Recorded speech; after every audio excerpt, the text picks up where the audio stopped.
কুল লাউ কানাল বাহরু মিদাদান লিকালিমাতি রাব্বি লানাফিদাল বাহরু ক্বাবলা আন তানফাদা কালিমাতু রাব্বি ওয়ালাউ জিইনা বিমিসলিহি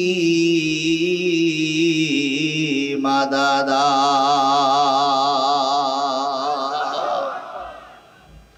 কোরআন তেলাওয়াতের পরে যারা আল্লাহু আকবার বলবে আল্লাহ তাদের জান্নাতে যাওয়ার পথ সহজ করে দিবেন।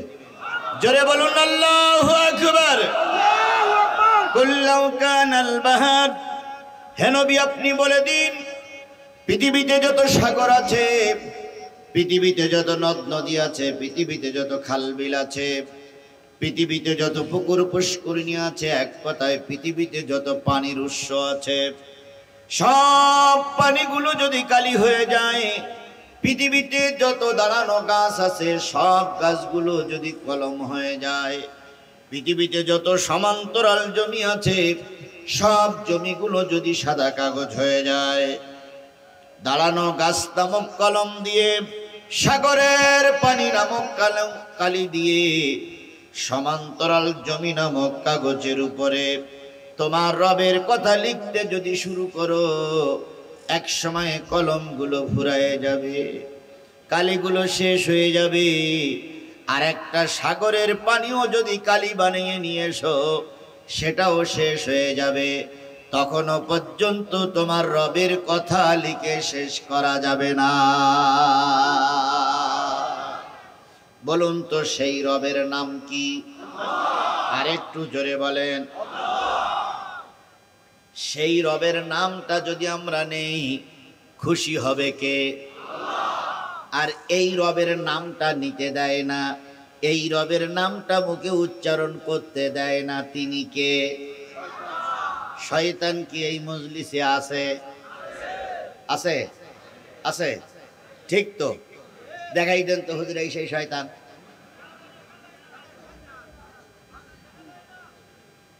দেখা যায় না কিন্তু আছে, কথা বলেন ঠিক না বেঠিক? আচ্ছা বলুন তো এশার সালাতের পরে এই পর্যন্ত কয়জন বক্তা আলোচনা করেছে? 3 জন। মাগরিবের পরেও কি বক্তারা আলোচনা করেছিলেন? তাহলে বলেন তো সব বক্তারা আউযু বিল্লাহি মিনাশ শাইতানির রাজিম বলেছে না বলেনি? তাহলে শয়তান তাড়ানোর দোয়া কি? তা সব বক্তারা আউযু বিল্লাহ বলল, তারপরেও শয়তান থাকলো কি করে?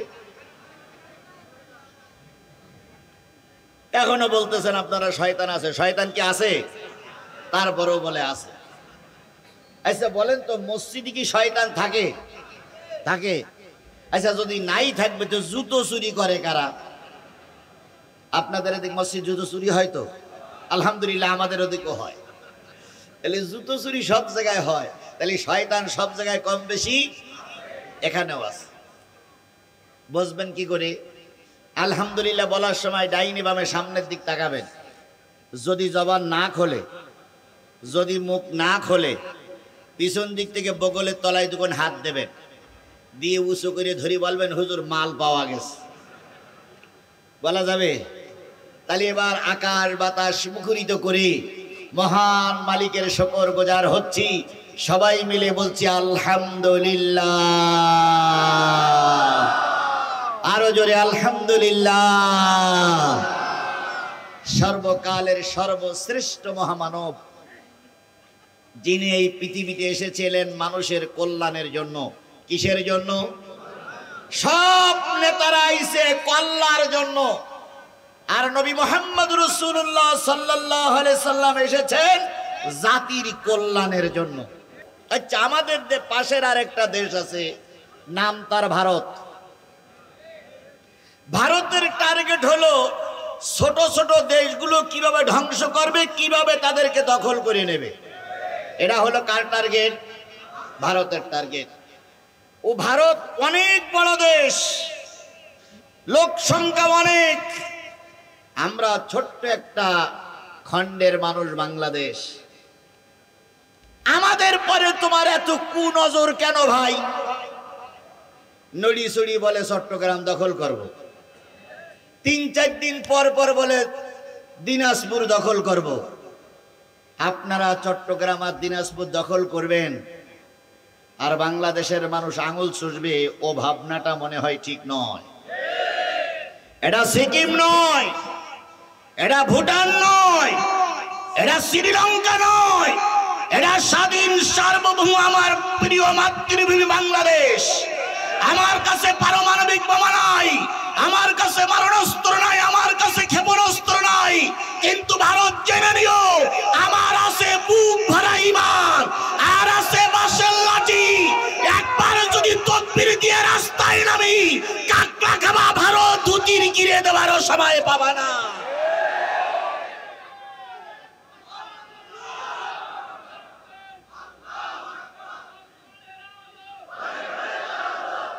আমার একদিকে আসে পশ্চিম পাকিস্তান, আর একদিকে আসি বাংলাদেশ, আর তোমার নিজের দেশে আছে কাশ্মীর, কাশ্মীরের আর এক পাশে আছে আফগানিস্তান। সব মুসলমানরা যদি একসঙ্গে তাকবীর দেয়, পালানোর জায়গা তোমরা খুঁজে পাবা না। আল্লাহ রসুল ভবিষ্যৎবাণী করে দিয়ে গেছে, ভারতের সঙ্গে মুসলমানদের যুদ্ধ হবে। এই কথা বলেন, কথা বলেন।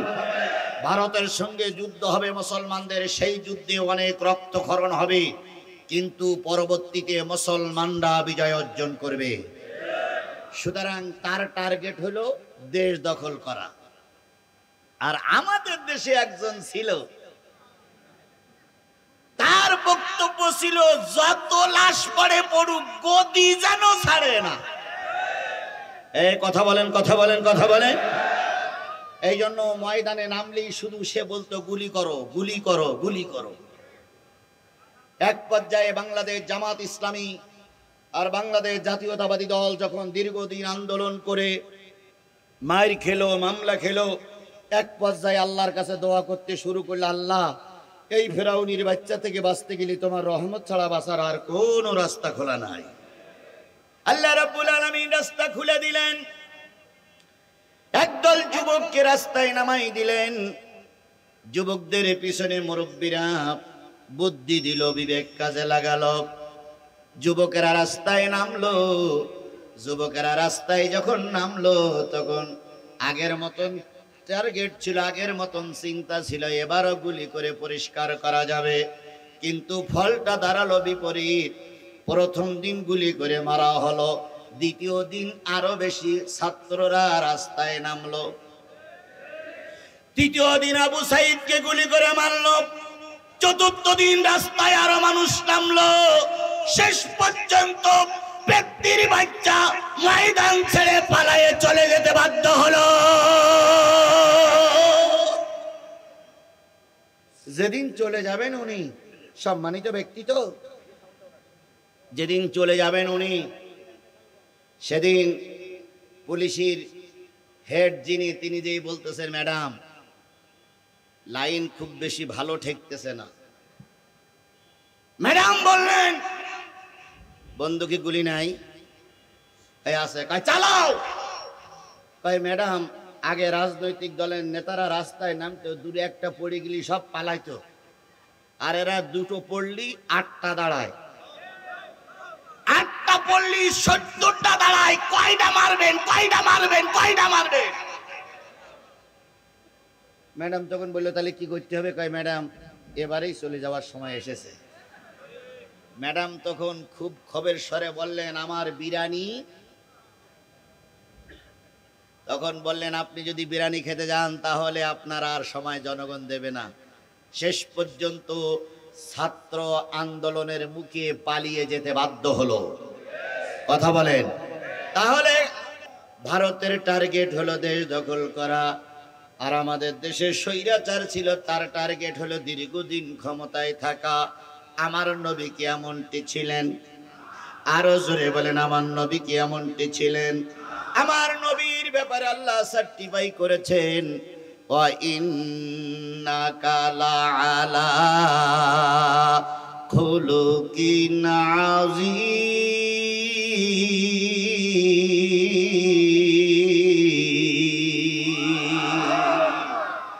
ওগো নবী, আমি আপনাকে উত্তম চরিত্রের অধিকারী বানাইছি। ছোট্ট একটা কথা বলে মূল আলোচনায় যাই, তেলাওয়াতকৃত আয়াতগুলোর উপরে কথা বলি। আল্লাহর নবী মক্কায় জায়গা পাইলেন না, ইসলাম প্রচারের জন্য চলে গেলেন তায়েফে। কোথায়? এই কথা বলেন, কোথায় চলে গেলেন? তায়েফে। যে তায়েফ সরকারের কাছে নিজের পরিচয় দিলেন। তায়েফ সরকার ব্যঙ্গ করে চোখ মুখ ভিস্কি মেরে একটা কটূক্তির স্বরে বললেন, আল্লাহ বুঝি আর নবী বানানো লোক খুঁজে পাইনি। তোমার মতন একজন লোককে আল্লাহ নবী বানাই কি করলাম আমি বুঝি না। আল্লাহ রসুল বুঝলেন তায়েফবাসীরা আমাকে মেনে নেবে। জোরে বলেন। তায়েফের সরকারের দুইটা হাত ধরে আমার প্রিয় নবী মুহাম্মদ রাসূলুল্লাহ সাল্লাল্লাহু আলাইহি সাল্লাম বললেন, ভাই যদি আপনি এবং আপনার দেশের লোক আমাকে মেনে না নেন দুঃখ নাই, কিন্তু আমার পরে কোনো অত্যাচার করবেন না, কারণ আমার পেটে 3 দিন কোনো দানা পিনা পড়ে না। 3 দিন না খাওয়া নবী, 50-এর উপরে বয়স। আল্লাহ নবী এবার চিন্তা করলেন বেরিয়ে আসবেন। যখন বেরিয়ে আসবেন তখন তায়েফের জালেম সরকার ঘোষণা করলো, যে যত নবী মারতে পারবে তাকে তত পুরস্কার দেওয়া হবে। তায়েফের যুবকেরা নবীর পিছনে লেগে গেল।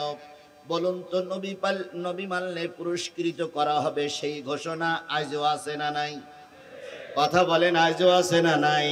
অনেকেই ঘোষণা করে দিয়েছিল, যত আলেম মারতে পারবা ততই তাদের প্রমোশন হবে। বিএনপি জামাতের লোক যতই মারতে পারবা ততই তাদের প্রমোশন হবে। তাহলে বোঝা গেল তায়েফের সেই জালেমদের একটা অংশ বিগত 16 বছর আমার প্রিয় মাতৃভূমির উপরে অত্যাচার করেছে।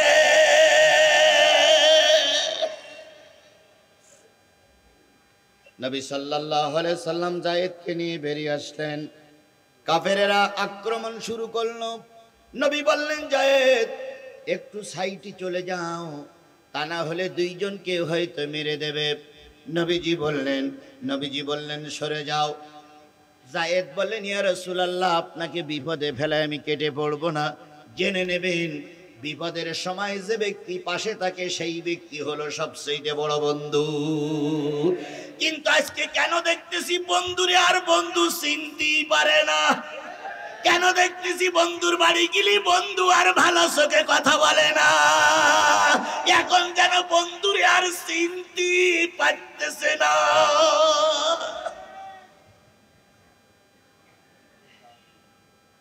আমার এলাকা বাংলাদেশ জামাত ইসলামের ইউনিয়ন আমি শেখ, উনি মাগরিবের নামাজ মসজিদে পড়ার পরে থানা আমি শেখ বলতেছে, ভাই মাগরিবের নামাজ পড়ে বাড়ির থেকে চলে যাবেন। কেন? আজকে পুলিশ ঢুকতে পারে। থানা আমি শেখ উনি দিয়ে মাঠের মাঝখানে একটা টোং বাসা, টোং বোঝেন? এই বোঝেন তো টোং? টোং বাসার ভিতরে মশারিটা নাই ঘুমিয়ে রয়েছে, পুলিশ যেন ওনারা ঠিক না পায়।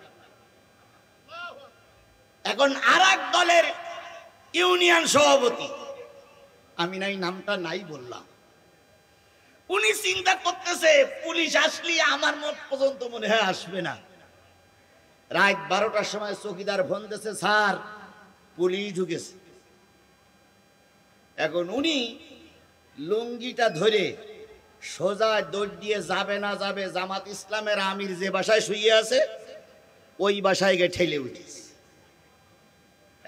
পা ধরে নাড়াতেছে, ও ভাই জামাত ইসলামের আমির মনে করলো পুলিশ বোধহয় ঢুকেছে। লাফাই উঠে বলতে, ভাই কে? তখন বলতে, আমি অমুক দলের ইউনিয়ন সভাপতি। আপনি হঠাৎ করে কই পুলিশ এসেছে। তো জামাতের ইউনিয়ন আমির বলতেছে, পুলিশ যে আসবে সংবাদ আমি সন্ধ্যের ভিতরে ঠিক পাইলাম, সন্ধ্যের পরপরই পাইছিলাম। তা পুলিশ কি গ্রামে আসছে? কয় আমাদের বাড়ির আশপাশে পুলিশ ঘুরতেছে। তখন জামাত ইসলামের আমির বলছে, তাহলে এক কাজ করেন, ঢোকেন, 2 জনে এক মশারির ভিতরে শুই। 2 জনে এক মশারির ভিতরে ঢুকলো। এক মশারির ভিতরে থাকলেন, এক মশারির ভিতরে খাইলেন, একই মশারির ভিতর থেকে বেরিয়ে মামলার হাজিরা দিতে গেলেন। সেদিন রাজাকারের গন্ধ আপনাদের নাকে লাগেনি, সেদিন মৌলবাদের গন্ধ আপনাদের নাকে লাগেনি, সেদিন যুদ্ধ অপরাধীর গন্ধ আপনাদের নাকে লাগেনি। আর আজকে বাংলাদেশের ঢাকা বিশ্ববিদ্যালয় যখন বিজয় অর্জন করলো, জাহাঙ্গীরনগরে যখন বিজয় অর্জন হলো, চট্টগ্রামে যখন বিজয় অর্জন হলো, রাজশাহীতে যখন কোরআনের পতাকা উঠলো, তখন আপনারা রাজাকারের গন্ধ পাচ্ছেন। এর আগে গন্ধ আপনাদের নাকে লাগেনি।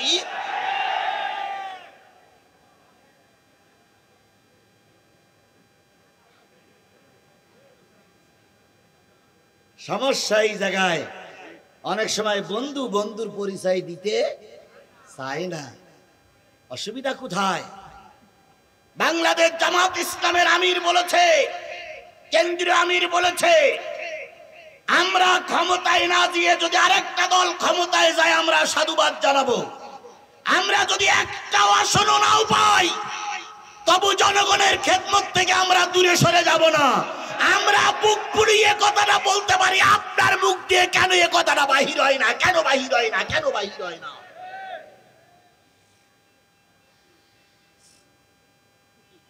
আমার ভাইরা, আল্লাহ নবী সাল্লাল্লাহু আলাইহি সাল্লাম মারি খাইলেন, হাদিস আপনাদের জানা। পাহাড়ের পাথরের স্তূপ পড়ে গেল, এক পর্যায়ে নবীকে পাথর থেকে বের করা হলো। আল্লাহর নবীর কান ফেটে গেছে, নাক ফেটে গেছে, অগণিত ক্ষত পিটি হয়ে গেছে। নবীকে যখন সুস্থ করা হলো, নবী নামাজের জন্য উজুর পানি চাইলেন। উজু শেষ, নামাজ শেষ। এক পর্যায়ে নবী আকাশের দিকে তাকায়, দেখে বিরাট মেঘমালা, বিরাট বড় বড় পাহাড় মাথার পরে ঘুরতেছে।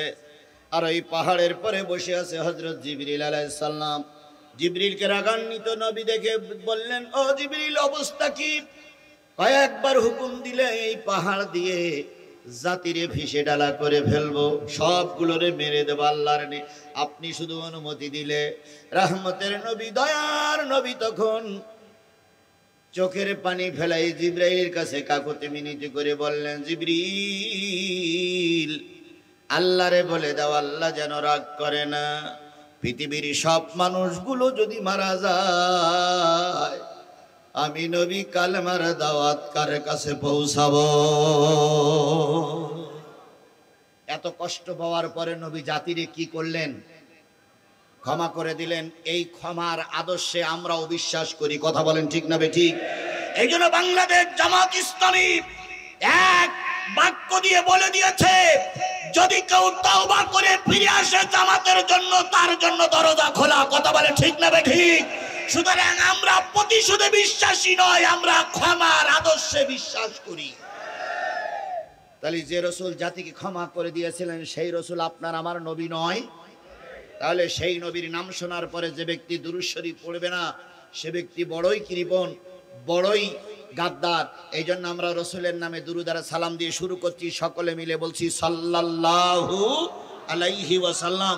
বন্ধুগণ, যদিও দলীয় ব্যানারও হচ্ছে, কিন্তু এই সমাবেশটার নাম আছে তাফসিরুল, সবাই মিলে বলেন তাফসিরুল কোরআন মাহফিল। তাফসিরুল কোরআন মাহফিলে কোরআন থেকে তাফসির হোক, এটাকে আপনারা চান? কারা কারা চান? দুই হাত তুলে আল্লাহর একটু দেখান তো। আল্লাহ এই কোরআনের মাহফিল আমাদের সবাইকে কবুল করুক। যেহেতু নেতারা বসে আছে, দীর্ঘক্ষণ ধরে কথা বলবো না। নেতারা বসে না থাকলে অল্প সময় অনেকক্ষণ কথা বলতাম, কিন্তু নেতারা যেহেতু ব্যস্ত, আর নেতারা বসে থাকলে যত স্বল্প সময়ের ভিতরে মূল কথাগুলো বলা যায় সেগুলোই আমরা চেষ্টা করব। আরেকটা জিনিস বুঝে রাখতে হবে, সেটা হলো আলেমদের সমাবেশ আর আম পাবলিকের সমাবেশ এক হয় না। যে মাহফিলে আলেমরা থাকে সে মাহফিলে কথা বলতে গেলে বক্তার অনেক সময় হিসাব কিতাব করতে গিয়ে মাড়ির দাঁত পর্যন্ত পড়ে যায়।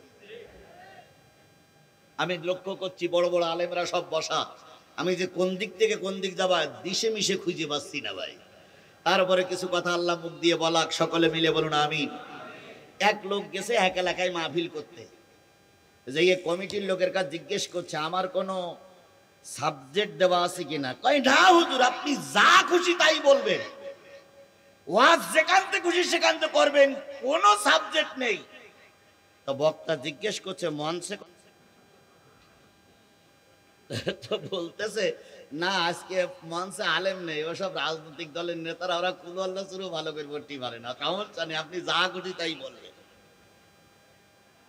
এখন বক্তা উঠে এবার নাহমাদুহু ওয়া নুসাল্লি আলা রাসূলিল কারীম বলি টলে বলতেছে ভাই এমন একটা ওয়াজ আমি আজকে করব যা আপনারা বাবার 14 পুরুষের আমলে শোনেন নাই, এইরকম একটা আশ্চর্য ওয়াজ করব।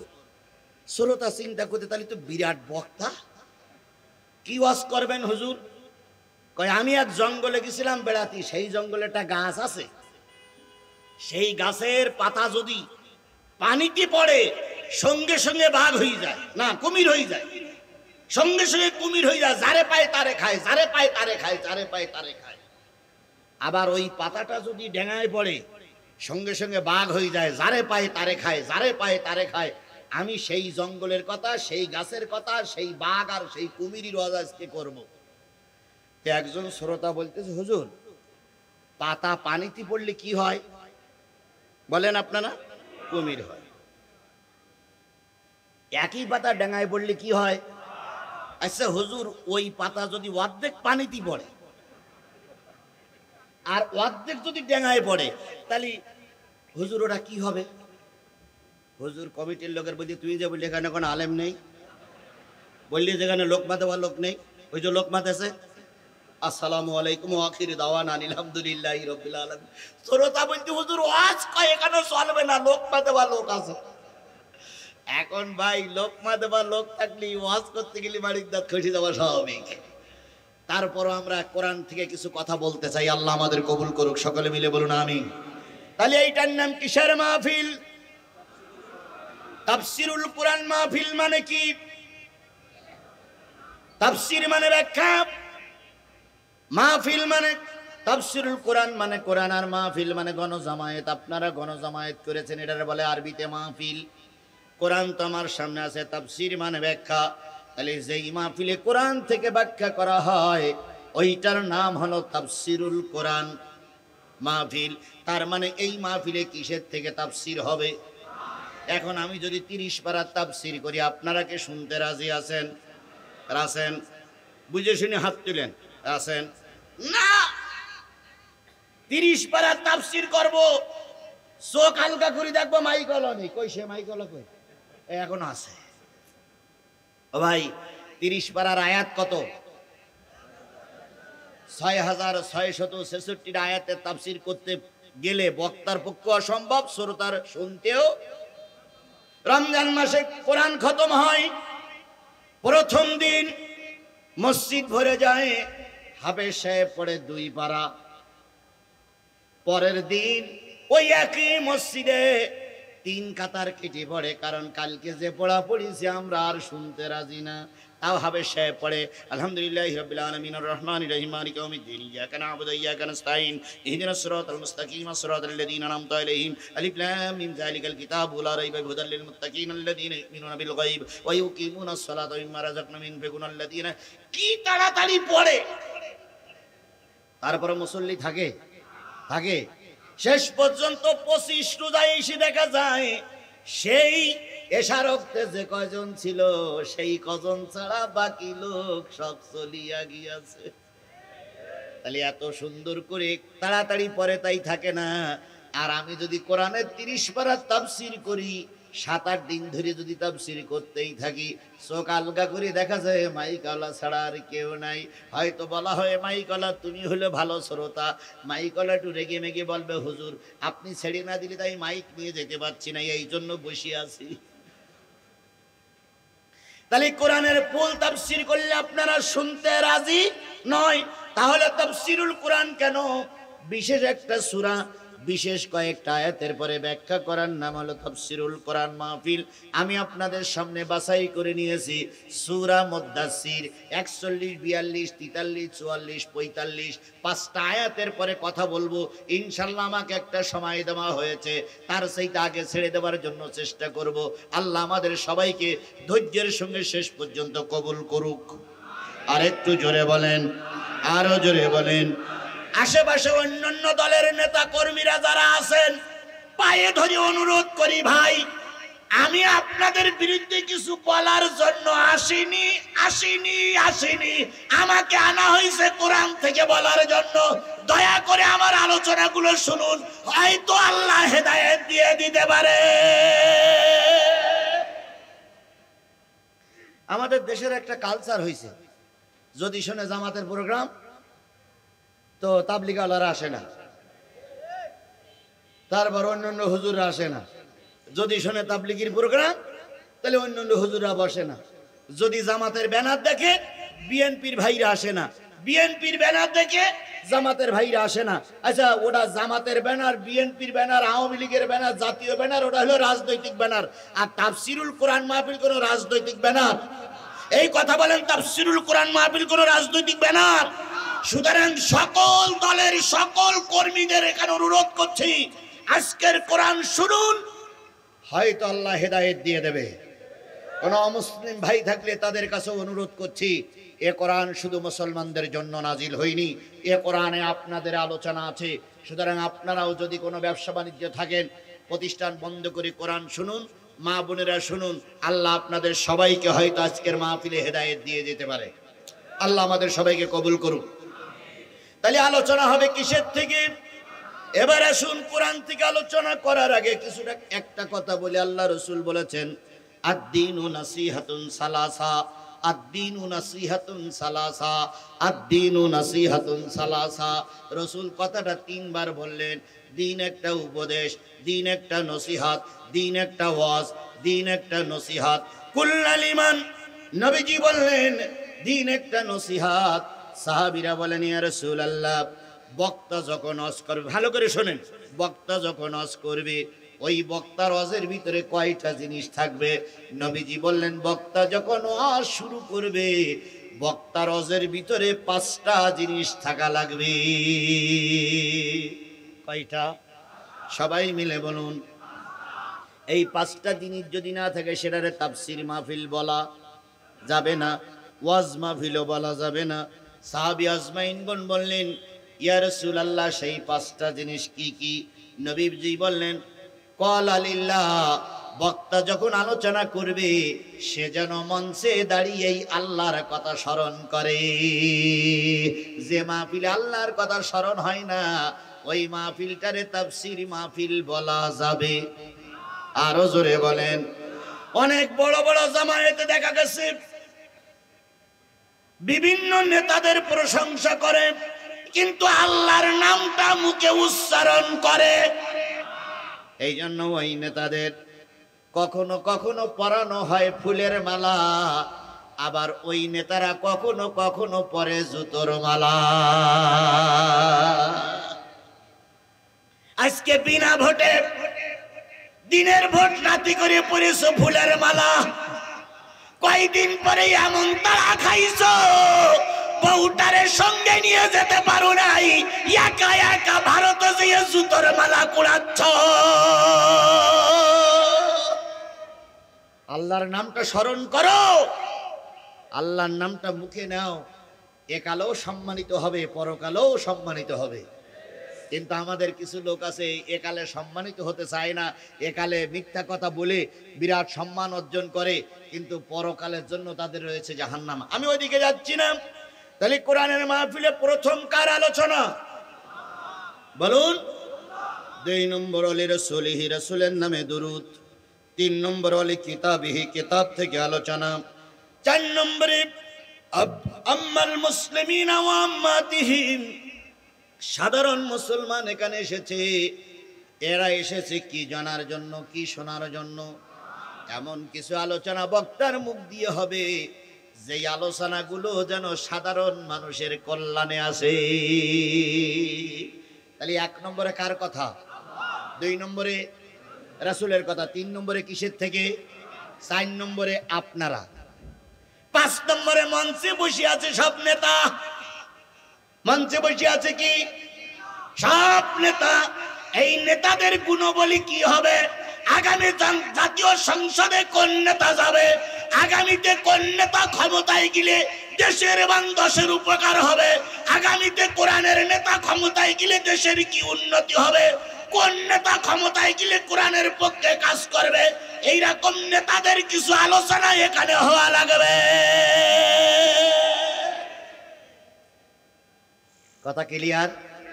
তাহলে নেতাদের কথা আলোচনা হবে না হবে না? আপনাদের কথা আলোচনা করা লাগবে না লাগবে না? কোরআন থেকে আলোচনা করা লাগবে না লাগবে না? রাসূলের নামে দুরূদ শরীফ দেওয়া লাগবে না লাগবে না? আল্লাহর নামে তাসবিহ তাহলিল করা লাগবে কি লাগবে না? তাহলে আমি আল্লাহর প্রশংসা করে নিয়েছি না প্রথম? রাসূলের নামে দুরূদ আমরা পড়েছি না পড়িনি? তাহলে 3 নম্বর পয়েন্টে কিসের থেকে আলোচনা হবে? সবাই মিলে বলুন, কোরআন থেকে। আমার আলোচনার বিষয়বস্তু আগেই বলে দেই, আমার আলোচনার বিষয়বস্তু হলো দোজখে যাবে কারা। আলোচনার বিষয়বস্তু দোজখে যাবে কারা। এখন আপনারা বলেন তো দোজখে যাবে কারা?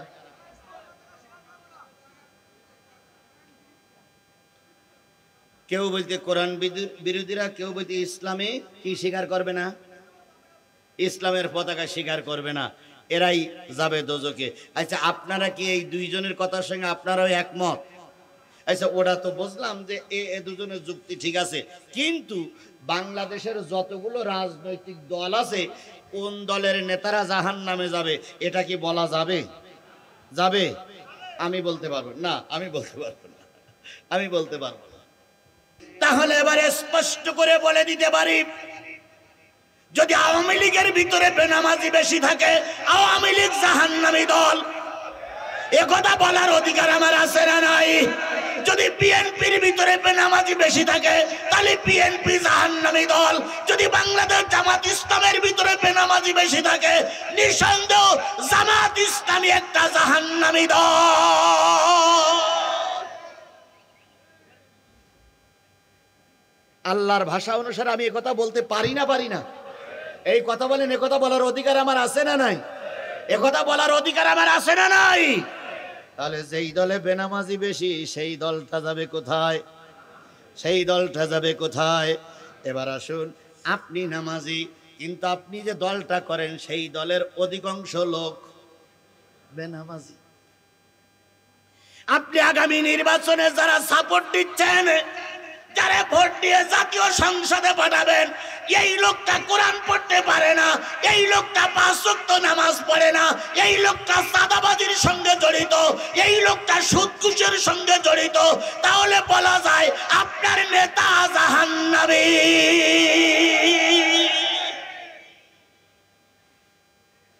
আস্তে আস্তে রাগ করলে হবে না ভাই, ঘা যখন হয়েছে মলম লাগাইনে লাগবে। এখন মলম যদি না লাগান তাহলে তো রোগ ভালো হবে না, এখন ভুল বুঝলে হবে না জিহাদিরে। এবার আসুন, দলিলটা কিসের থেকে নেব? সূরা বনী ইসরাঈলের ৭১ নম্বর আয়াত। আশা করি জামাত নেতারাও শুনবেন, আশা করি বিএনপির ভাইরাও শুনবেন। আল্লাহ বলতেছেন, ইয়াউমা নাদউ কুল্লা উনাসিম বিইমামিহিম। আবু বকর ভাই কই? এই না ভাই, খেয়াল করেন, ভুল হলি লোকমা দিয়েন। ইয়াউমা নাদউ কুল্লা উনাসিম বিইমামিহিম ফামান উতিয়া কিতাবাহু বিয়ামিনিহি ফাউলাইকা মা ইয়াকরাউনা কিতাবাহুম। আল্লাহ রাব্বুল আলামিন ডেক দিয়ে বলে, বান্দা শোন, কিয়ামতের দিন যে যে দলের লিডার বানাইছিস, নেতা বানাইছিস, ওই নেতা সহ রোজে মহাশরের ময়দানে তোমার ওঠা লাগবে। ইয়াউমা নাদু, নাদু মানে ডাকা, ইয়াউম মানে কিয়ামত, কুল্লা উনাসিম বিইমামিহিম প্রত্যেক ইমাম সহ অনুসারী। তাহলে বলুন তো, ইমাম হলো আরবি শব্দ, ইংরেজি শব্দ কি? লিডার। বাংলায় কি? নেতা। তাহলে আজকে যে নেতার পিছনে দৌড়াচ্ছেন, যে নেতার পিছনে মিছিল করতেছেন, যে নেতার পক্ষে চা খাচ্ছেন, যে নেতার পক্ষে স্লোগান দিচ্ছেন, কিয়ামতের ময়দানে আল্লাহর কোরআনের ভাষা অনুসারে ওই নেতা সহ রোজে মাহশরের ময়দানে ওঠা লাগবে। এবার আর একটু সামনে যান, যে নেতার পিছনে আপনি ঘুরতেছেন সেই নেতার একটা দল আছে না? ধরে নেন অ্যাডভোকেট শেখ জাহাঙ্গীর হোসাইন হেলাল ভাই, উনি আপনাদের সামনে দোয়া প্রার্থী, ওনার একটা দল আছে না নাই? সেই দলের নাম কি? বাংলাদেশ জামাত ইসলামী। আগামী 2-4 দিন পরে আর একজন নেতা আসবে। ওই নেতার একটা দল আছে না নাই? ধরে নিলাম সে নেতার দল হলো কাঁঠাল গাছ। এখন এই যে গাছ আর এই যে জামাত, আল্লাহ রাসূল বলেছেন মান তাসাব্বা বিকওমিন ফাহুয়া মিনহু। পৃথিবীতে যে দলের কর্মী হবা, কিয়ামতের দিন সেই দলের সঙ্গে হাসরের ময়দানে ওঠা লাগবে।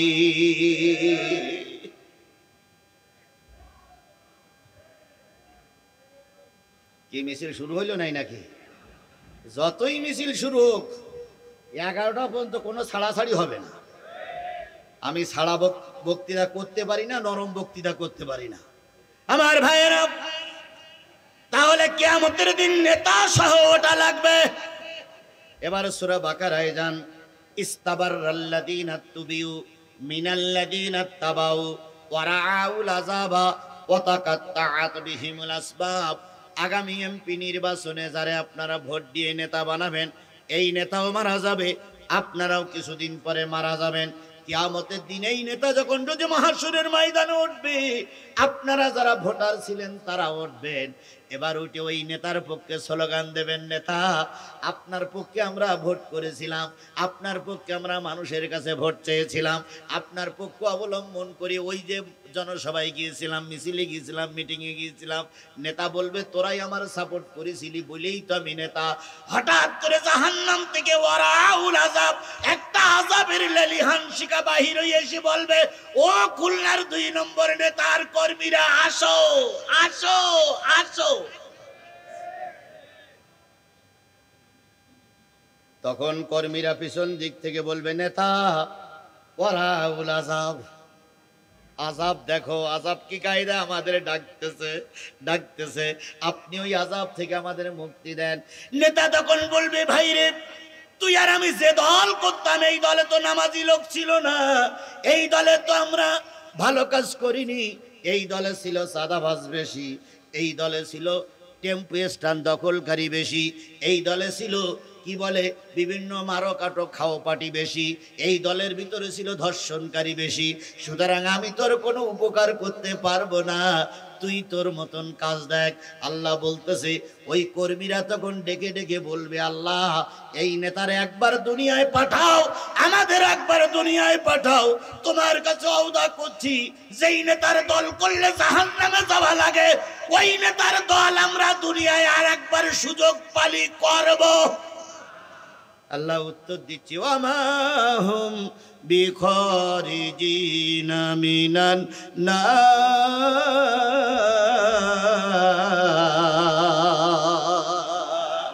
সেদিন নেতার অনুসারী কাউকে জাহান্নাম থেকে বাহির করা হবে না।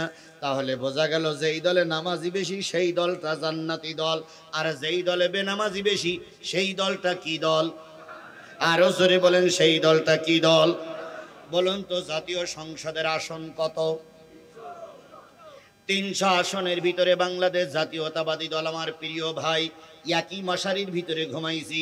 আমার 20টা মামলা, 70-80 জন যদি আসামি হই, জামাতের 30 জন, বিএনপির 40 জন, তাহলে ওনারা আমাদের পার্টনার ভাই, ওনারা আমাদের বন্ধু।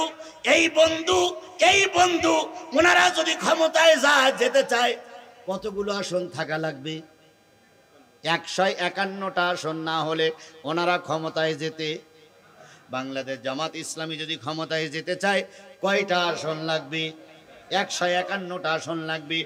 151টা আসন মানে হলো 50 পয়েন্টের উপরে যদি থাকে তাহলে ক্ষমতায় যেতে পারবে। কিয়ামতের দিন লোক যখন দাঁড়িয়ে যাবে, যদি 50-এর উপরে বেনামাজির সংখ্যা দলে বেশি থাকে, তাহলে আজকের এই ভোট সেদিন কাজে লাগান, ওই দল ওই কর্মীরা জাহান্নামী। আর 50-এর উপরে যদি নামাজি দলের কর্মী থাকে, তাহলে আল্লাহর ভাষায় ওই দল, ওই নেতা আর ওই কর্মীরা কি? কথা কি ক্লিয়ার? কথা কি বুঝতে পেরেছেন না বুঝতে পারেননি? কথা কি বুঝতে পেরেছেন না বুঝতে পারেননি? এবার চিঠি লিখবে, হুজুর তাহলে দলটার নাম বলেন। এতক্ষণ ধরে বুঝলাম, বুঝতে পারলেন না, বুঝলেন তো বোঝেন, না বুঝলেন তো কসু কসু কসু। এবার বলুন তো, ঢাকা বিশ্ববিদ্যালয়ে যারা পড়ে এরা ছাত্র হিসেবে ভালো না খারাপ?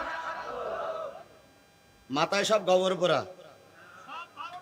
সব সব ভালো না হোক, সব ভালো না। আপনার এই কথা আমি ধরে নিতে পারলাম না। বিশ্ববিদ্যালয়ে চান্স পেতে গেলে নামাজি বেনামাজি দেখে চান্স দেওয়া হয় না, বেরেন দেখে চান্স দেওয়া হয়। কথা বলেন ঠিক না ঠিক?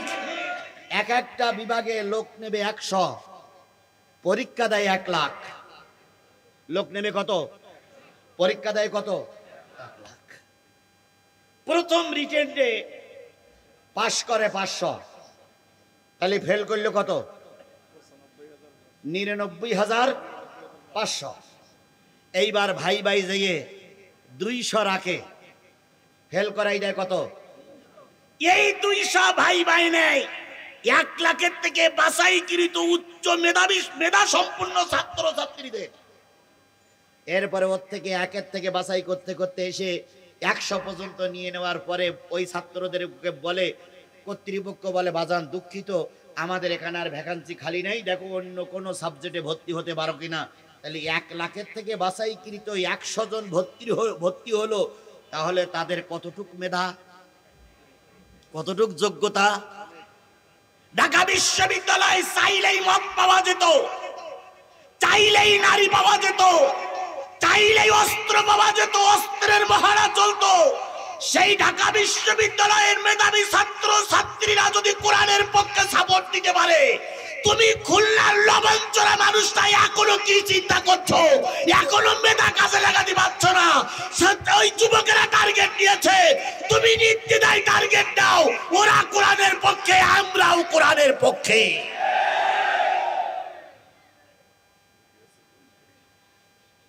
জাহাঙ্গীরনগর বিশ্ববিদ্যালয়, সোনার ছেলেরা 100 নারী ব্যবহার করে সেঞ্চুরি করে প্রধানমন্ত্রীর কাছে যেই বলল, ম্যাডাম 100। ম্যাডাম বলল, বোকা ছেলে, এসব বলতি নেই, বললি মানুষ খারাপ বলে। মদ জুয়া নারী যেখানে হাতছানি দিয়ে অপেক্ষা করত, সেখানে বাংলাদেশ ইসলামী ছাত্র শিবিরের ছেলেরা নিরঙ্কুশ বিজয় অর্জন করেছে। চট্টগ্রাম বিশ্ববিদ্যালয়ের ছেলেরা বিজয় অর্জন করেছে, রাজশাহী বিশ্ববিদ্যালয়ের ছেলেরা বিজয় অর্জন করেছে। তাহলে তারা টার্গেট নিল কোরআনের পক্ষে থাকবে। আজকের এই খুলনার 2 আসনের আমরা যারা উপস্থিত হয়েছি, আমরা কি একটা বারের জন্য টার্গেট নিতে পারি না যে আগামীতে কোরআনের পক্ষে থাকবো? এ শপথটাকে আমরা নিতে পারি না? এ শপথটাকে আমরা নিতে পারি না? কারা কারা কোরআনের পক্ষে থাকবেন একটু 2 হাত উঁচু করে আল্লাহরে দেখাই দেন তো জোরে।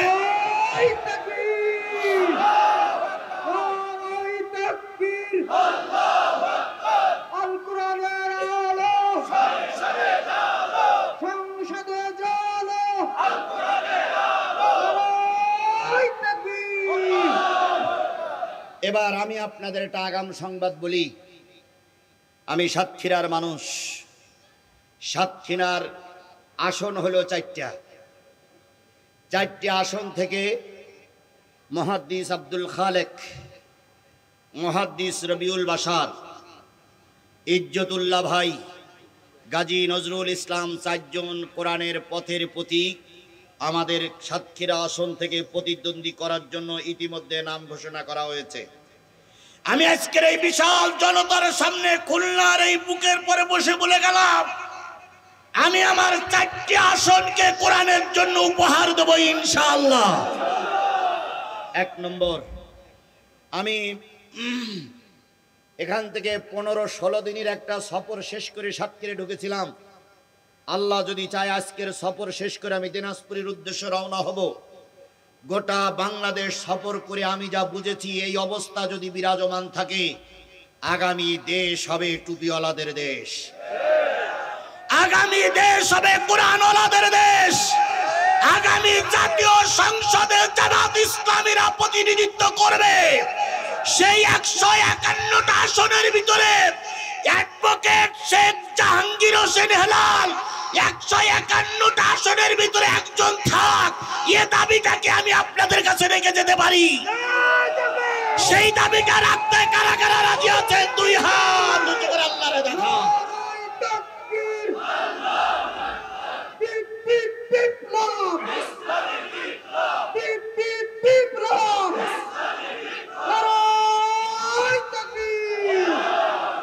বন্ধুগণ, আমি আপনাদের কাছে উদাত্ত আহ্বান জানাই, একটা আসনের কারণে যদি বাংলাদেশ জামাত ইসলামী সরকার গঠন করতে ব্যর্থ হয়, তাহলে সেই আসনটা যদি লবণচড়ার হয়, তাহলে তার জন্য আপনারা সবাই দায়ী থাকবেন। এই জন্য অন্য কোনো জায়গার আসন পাক আর নাই পাক, এই আসনটা আমরা ইসলামের জন্য উপহার দেব। অন্য জায়গায় যা হয় হোক, কি বলবে জানেন ভাই, এই আসনে ভাব ভালো দেখা গেলে কি হয়, অন্য কোনো জায়গায় লাইন ভালো নেই আপনাদের। সুতরাং ভোটটা পচাইয়েন না, ভোটটা নষ্ট করেন না, ভোটটা আমাদের দিয়েন, এরকম বলা দাবি নিয়ে আপনাদের কাছে কিছু লোক আসবে। কথা বলেন, কথা বলেন, কথা বলেন। আপনি ঠাস ঠাস করে উত্তর দিবেন। অন্য জায়গায় পাশ করুক আর না করুক, ও দেখার দায়িত্ব আল্লাহ আমারে দেয়নি। ও দেখার দায়িত্ব আজিজুল ইসলাম জিহাদির, ও দেখার দায়িত্ব কেন্দ্রীয় আমির ডাক্তার শফিকুর রহমানের, ও দেখার দায়িত্ব গোলাম পরোয়ারের, ও দেখার দায়িত্ব রফিকুল ইসলাম খানের, ও দেখার দায়িত্ব আপনার না। আপনার দায়িত্ব হলো এই আসনটা আপনাকে কোরআনের জন্য উপহার দিতে হবে। আমার ভাইয়েরা, এই হুজুর হুজুর হুজুর, এই তিনজন হুজুর উঠো কেন? কয় শ্রেণীর মানুষ জাহান্নামের সামনে দাঁড়িয়ে আছে? এই কথা বলেন, কয় শ্রেণীর মানুষ জাহান্নামের সামনে দাঁড়িয়ে আছে? তার ভিতরে প্রথম কারা? এই বলেন, প্রথম কারা? এবার আসুন, কালকে একটা সমাবেশ হবে সমনের ভিতরে। সেই সমাবেশে বহুত লোক এক জায়গায় হয়ে গেল। এক জায়গায় হওয়ার পরে মসজিদে আসরের আজান হলো, নামাজ পড়তে গেল 20 জন, আর শতকরা 80 জন মানুষ নামাজ পড়তে। তাহলে বুঝে নেব ওই দলটা কোন দল? জাহান্নামী দল। কারণ ওই দলের লোকেরা কি পড়ে না? নামাজ পড়ে না।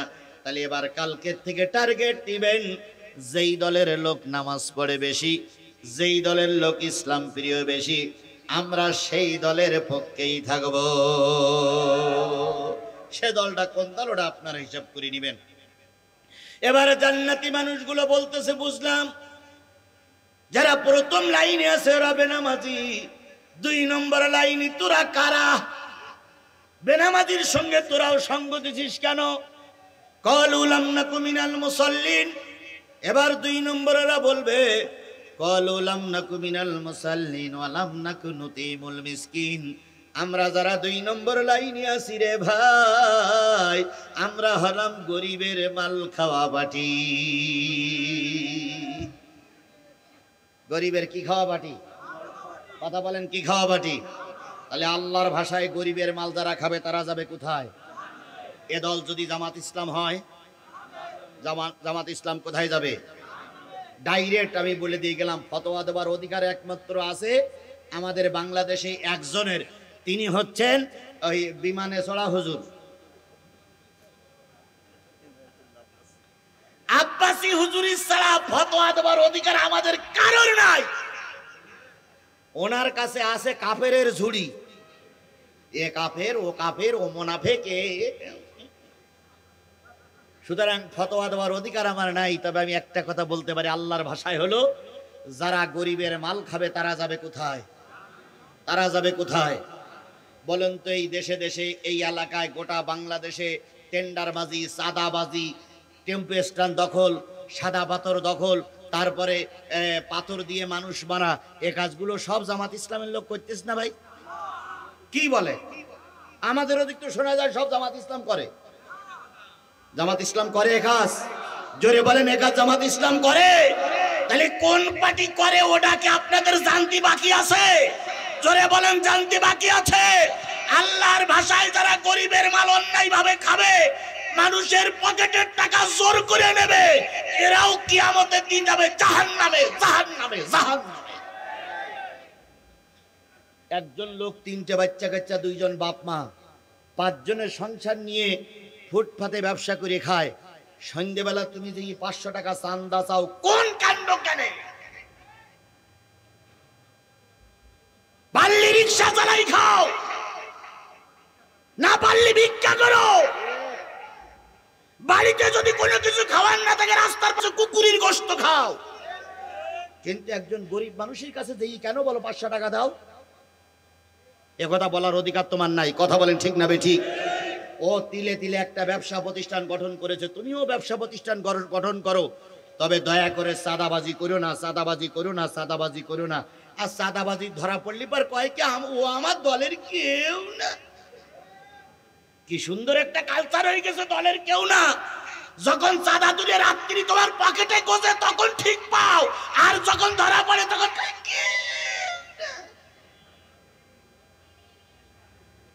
এই সাদাবাজিদের দলে থাকা যাবে না। কথা বলেন ঠিক না ঠিক? সে যত বড় মিষ্টি কথা বলুক, যত বড় নরম কথা বলুক, সাদাবাজিরা যাবে জাহান্নামে।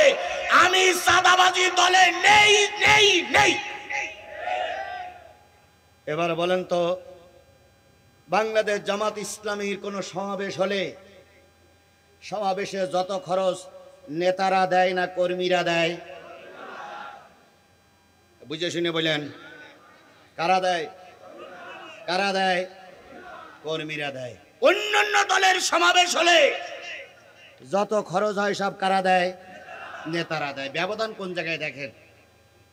একজন কর্মী যাবে, মোটরসাইকেলের তেল খরচ নেতা দেয়, খাওয়া খরচ নেতা দেয়, আসা খরচ বিরানি নেতা দেয়। তাহলে নির্বাচনের একে সব খরচ নেতা দেছে।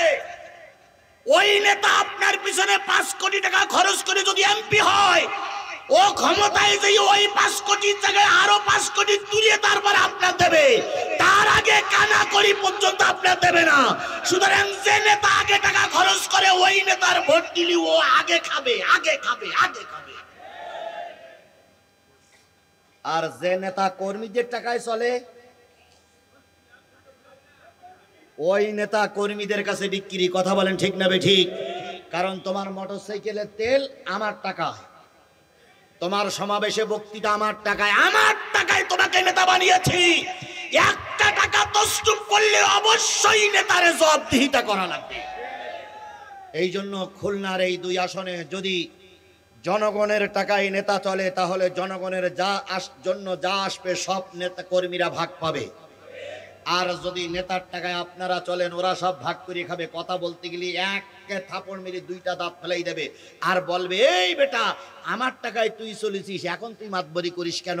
এই জন্য নেতারা বলতেছে ভোট পর্যন্ত নামাজ পড়। কি বলতেছে বলেন তো ভাই? বলছে ভোট পর্যন্ত নামাজ পড়।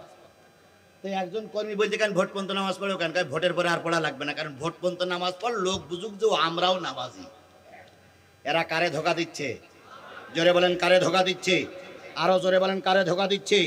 আল্লাহরে ধোকা দিচ্ছে। বুঝেছি 11টা বেজে গেছে, আর মাত্র 5টা মিনিট দেবেন। 5টা মিনিট আর 2টো পয়েন্ট বাকি আছে, বলে দেই। এবার 3 নম্বর খুবই গুরুত্বপূর্ণ। অনেক হুজুরদের দেখা যাচ্ছে মঞ্চে, অনেক টুপিওয়ালাদের দেখা যাচ্ছে ময়দানে। সব হুজুরদের জন্য আল্লাহ বলতেছেন, ওয়াকুন্না নাখুদু মাআল খায়রিন।